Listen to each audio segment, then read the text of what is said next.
All right, welcome back to the beautiful Pacific Northwest, the land of plot and coffee and PacWest Bigfoot. This is David, and this morning I'm going to go ahead and we're going to dive right into this week's PacWest Bigfoot encounter story. And thank you so very much for being here.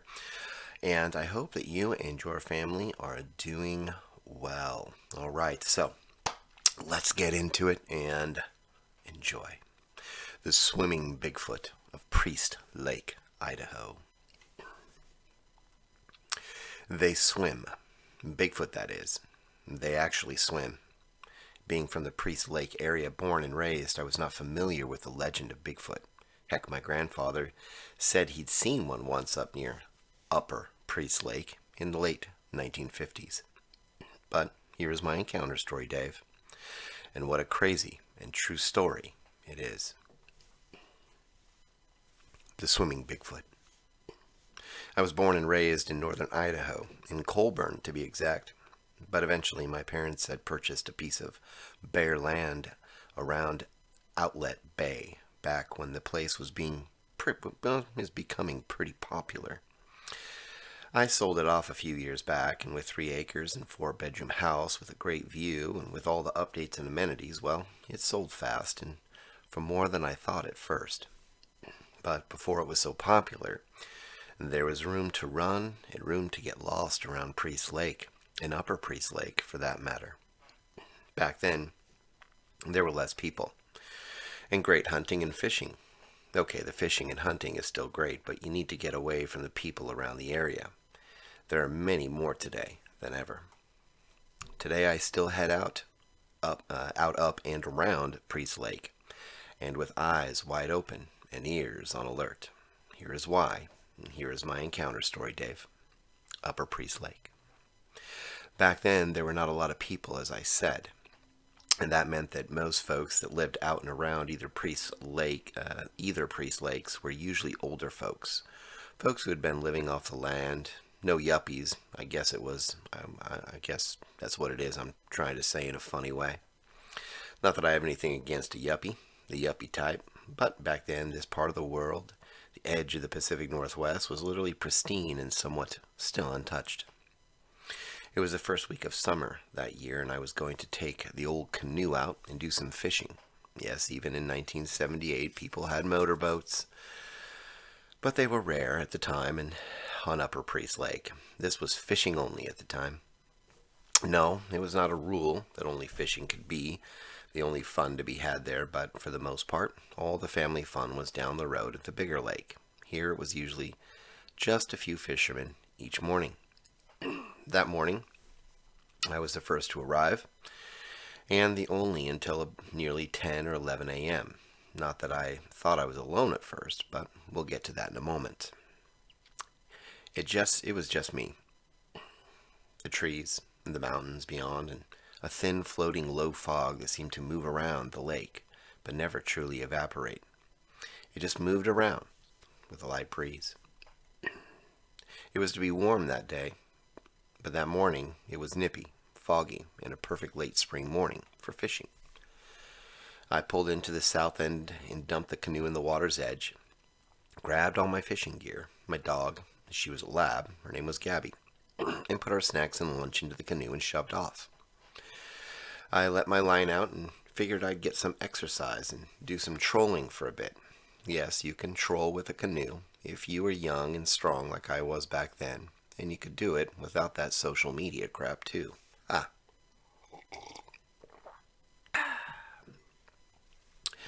I wanted to get some exercise, and so I decided to move around the edges of the lake. It was not 2 minutes in when I had a trout on.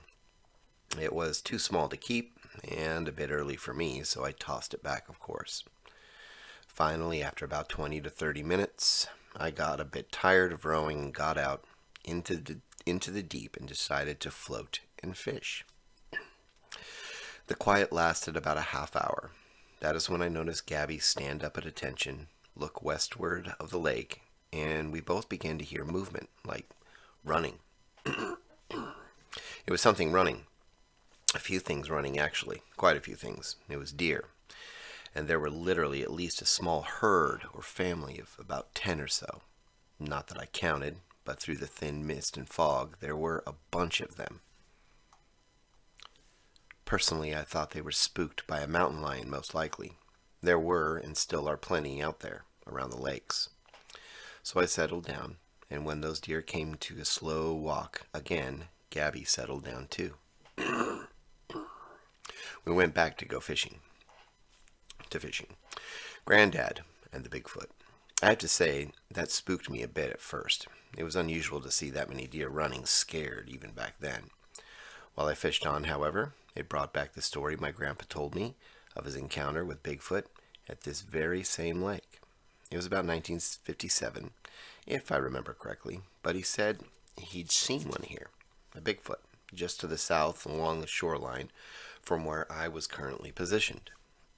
He saw it, plain as day, even in that darn fog, he explained.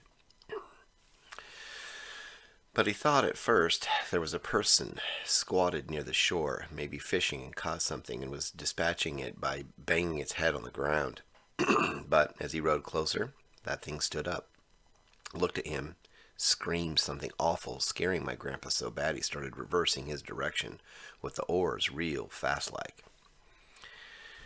He said it was at least 8 or so feet tall, dark black, long hair covered its body, and its massive body, he said, had to be at least 4 foot wide at the chest. It was huge and scary, he said. It ran off and was out of sight in a split second, disappearing into the fog and trees, like the stereotyped mythical beast of the Pacific Northwest has been known to do. But this was no mythical beast or made up. He swore he saw it, and I believed him. Even that morning, fishing and thinking back on Granddad, I still believed him. Less than an hour later, I would see it myself. Gabby, the Wonder Dog.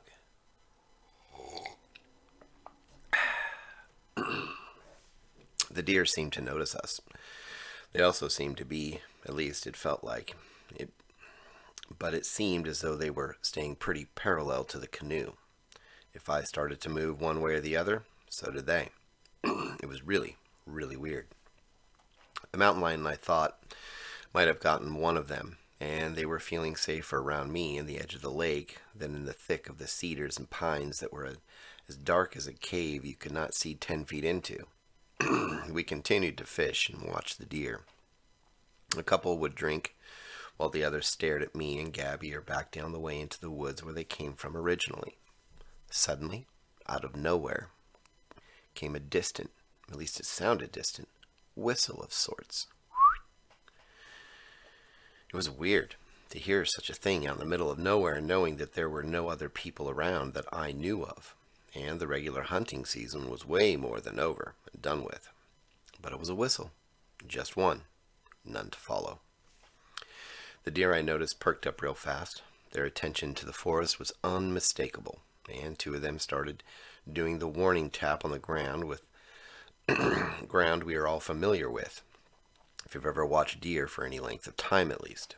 A split second later, they hightailed it. Pun intended. But they did. They shot off running the edge of the lake. No darting to go back, daring to go back into the tree line. I watched as much as I could as they disappeared into the fog. I went back to fishing, dismissing everything after a moment. But Gabby, well, she sat up just staring back at the same part of the forest for what seemed like a minute or 2. Finally, she laid back down at my feet. I fished on for a bit, even paddled a little closer to the opposite shore the deer now stood on. They'd finally come out of the fog bank. They had moved around the back end of the lake where we were, and now stood on the opposite side they'd come out of the wood a bit before. Whatever it was back there sure did spook them, and soon enough it would spook the living crud out of me. The deer kept grazing and foraging along the lakeside, just between the trees and the shoreline, and Gabby, she sat up from time to time, looking past me and back at an empty shore on the side of the lake the ruckus began on earlier. Back and forth, up and down, up and down. her attention being drawn to something somewhere in the forest on the other side of the lake. That is not Michael Phelps. A dog knows. We all know this. A dog knows when there is something going on in the world that is just not right, or maybe is all right and gets them excited seconds or minutes before whatever it is occurs. That is the wonderful thing about having man's best friend out here.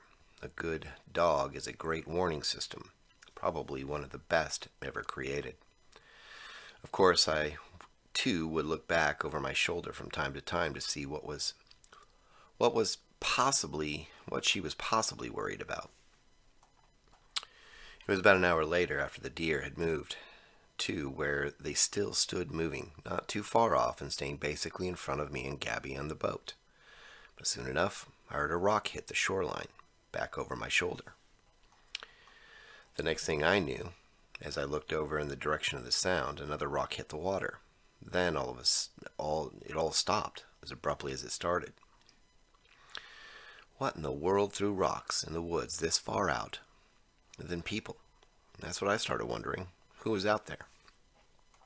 Gabby started moving around a bit, back and forth, as far as she could go in the canoe, of course, but she started to whimper, but not in a scared way, in a kind of slightly excited way, as if something was going to happen. And boy, did it.